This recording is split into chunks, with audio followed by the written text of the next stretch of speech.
Shavuot Tov. Il y a dans les contes chassidiques une histoire connue d'un certain grand chassid qui était comptable et qui, au moment où il faisait le total d'une addition de chiffres, au lieu d'écrire en bas le résultat qu'il avait obtenu, a écrit, tant il était dans ses pensées sur Dieu, eh bien, au Sarakol, le résultat, il a écrit Enon Milvado, il n'y a rien en dehors de lui. Ce résultat-là, on est tous en train d'y arriver, même si on est censé y penser et le savoir constamment. Parfois, on perd cela de vue. Et malheureusement, par les événements qui se produisent aujourd'hui, eh bien, on comprend que Enon Milvado, tout ce qui était acquis pour nous, tout ce qui est acquis pour l'ensemble de l'humanité, on se rend bien compte que ça n'a plus vraiment de valeur. Dans la Kabbalah, dans la Chassidoute, on explique que le monde est créé Yesh Me'ayin, du néant, qu'est-ce qu'on appelle en français ex nihilo, du néant à quelque chose d'existant. Alors c'est normal, on dit c'est tangible, je vois le monde, il est existant, et il vient de ce qu'on appelle Aïn, le néant. Pourquoi? Parce que je ne sais pas ce que c'est quelque chose qui me dépasse. Si on va voir plus profond dans ces mêmes livres de Kabbalah et Chassidoute, on dit la chose suivante: le monde est créé Aïn Miyesh, le monde est un néant qui vient du Yesh, qui vient de l'être existant absolu. L'être existant absolu, c'est Dieu, et le monde dans lequel on vit est néant. Si je vous dis ça aujourd'hui, vous pouvez me dire, effectivement, on commence à comprendre un petit peu de quoi il s'agit. Parce que tout ce qui était acquis, tout ce qui était évident pour nous, n'est plus. Partir le matin au travail, pouvoir gagner de l'argent, avoir la possibilité d'aller à la choule, au minyan, pour prier ensemble, avoir la possibilité de voyager dans le monde, avoir la possibilité de faire des centaines de choses. Mais aujourd'hui, c'est impossible. Le monde est fermé hermétiquement. Le monde est à genoux à cause d'un minuscule virus.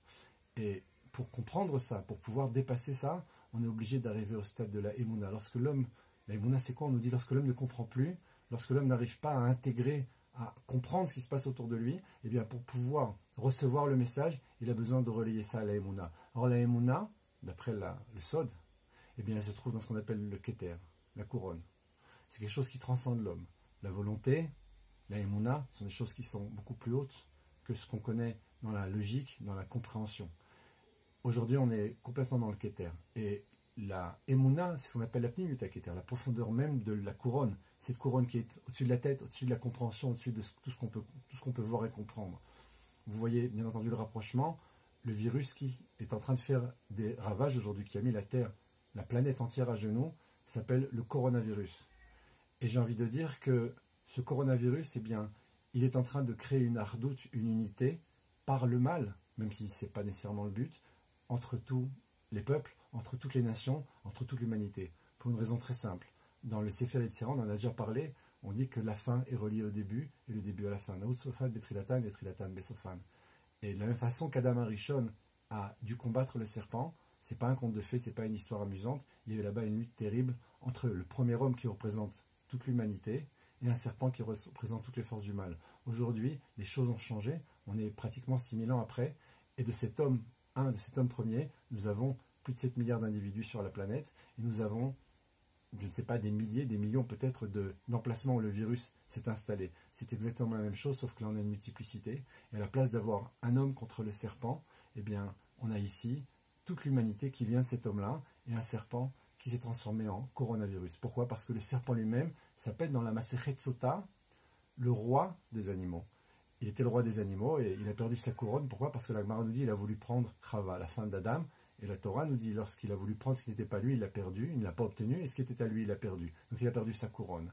Il a perdu sa couronne, il essaie de la reprendre aujourd'hui, et on voit bien que ce qui se passe est totalement illogique, totalement incompréhensible. Ça nous dépasse absolument. On voit qu'il y a quelque chose.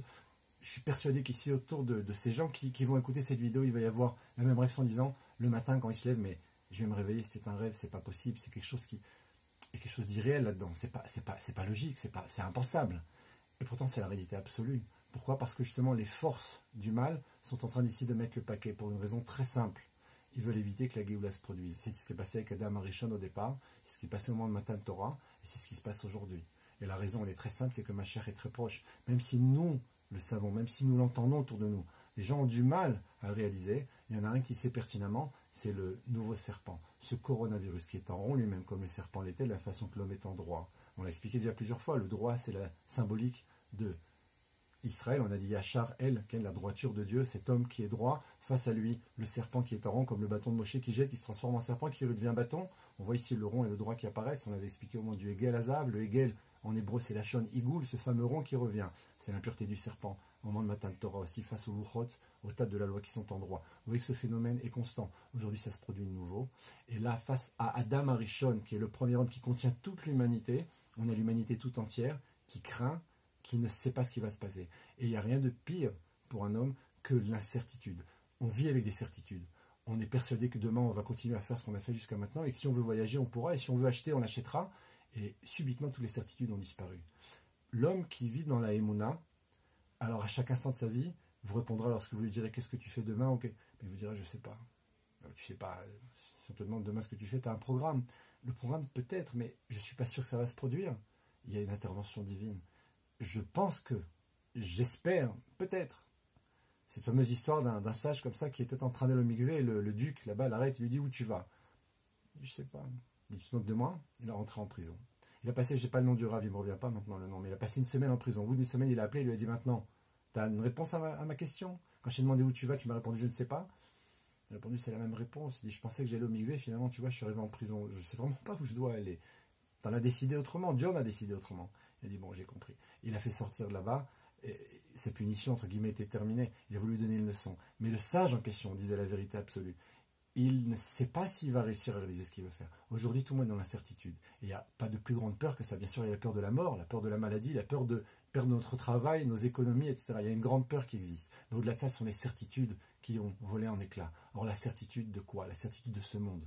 Le monde est créé pour nous et doit fonctionner de façon logique constamment, toujours. La logique qu'on a, ce n'est pas la logique de Dieu, ce n'est pas la logique des forces spirituelles qui sont ici en présence. D'un côté, le dévoilement du Mashiach, de l'autre côté, des forces du mal qui empêchent que ça se passe. On est obligé d'arriver à cette conclusion. Parce que le développement, parce que le décuplement, si ce n'est pas plus que ça, des forces du mal avec une mesure telle, dans une proportion pareille, à l'échelle de toute l'humanité, avec une force aussi puissante, aussi grande que ça, est nécessairement le dévoilement de forces contre le dévoilement de quelque chose d'immense qui s'appelle le Mashiach et qui va mettre fin à la vie de cette Sitra Hara, ce qu'on appelle l'autre côté, les forces du mal elles-mêmes. Elles vont disparaître. Et comme elles vont disparaître, eh bien c'est comme une bête blessée qui va se battre, qui va déchirer, qui va frapper dans tous les sens autour d'elle pour empêcher que ça se produise. C'est exactement ce qui se passe. Or, encore une fois, nous sommes ici sur la fin, comme au départ, et la fin étant reliée au début, eh bien, le serpent ici qui est devenu ce coronavirus, qui est dans le Keter, puisque corona c'est une couronne, eh bien lui-même, le serpent était le roi des animaux, Adam avait le niveau de Keter lui-même, eh bien on revient ici, sauf que là, ça s'est démultiplié. L'humanité, c'est 7 milliards, 8 milliards d'individus, c'est pas exactement. Eh bien, ils représentent tous Adam Arishon, ce premier homme, nous sommes tous ses enfants au final. Tous ces êtres qu'il y a sur la planète, eh bien, ça vient d'Adam Arishon. Et ce coronavirus qui est démultiplié à des millions de lieux sur la planète, eh bien, c'est exactement ce serpent, sauf qu'il n'est plus un, mais il s'est démultiplié de façon impressionnante, et il se démultiplie encore, au point qu'on n'arrive pas à le maîtriser. Alors pour pouvoir y arriver, il faut bien entendu s'attacher à ce qu'on appelle la Yechida, ce 5e degré dont on a parlé déjà plusieurs fois, ce 5e degré qui est au-delà même des choses qu'on comprend, cette Emouna, parce que cette Emouna elle se trouve dans le Keter, elle se trouve dans la couronne, et en ayant cette Emouna-là, en ayant la Simcha, en sachant que ce qui va sortir de ça, même si c'est difficile, et c'est difficile pour tout le monde, sans exception, justement c'est ça le secret, eh bien on va sortir de cela dans la Géoula, une Géoula totale, une Géoula complète, et c'est ça justement que va éviter le virus, et on le voit, c'est tellement fort que c'est nécessairement son dernier combat. Alors en espérant que chacun de nous se renforce dans la Emouna, dans la prière, dans la Simcha, parce que par cela, on va réussir à le combattre, on va réussir à être justement dans le droit. Mordechai Mordechai ne s'est pas courbé, n'a pas baissé les bras, n'a pas courbé les chines devant Aman. Aman s'appelait le serpent également, il était aussi dans le rond, Aman était dans le droit, il est resté droit devant ce Aman. Alors il faut que nous aussi on reste des hommes debout, avec une force incroyable de Emouna qui est dans le Keter, cette croyance en Dieu, cette confiance en Dieu qui va nous sortir d'exil, encore cette nuit même, Bezrat Hashem.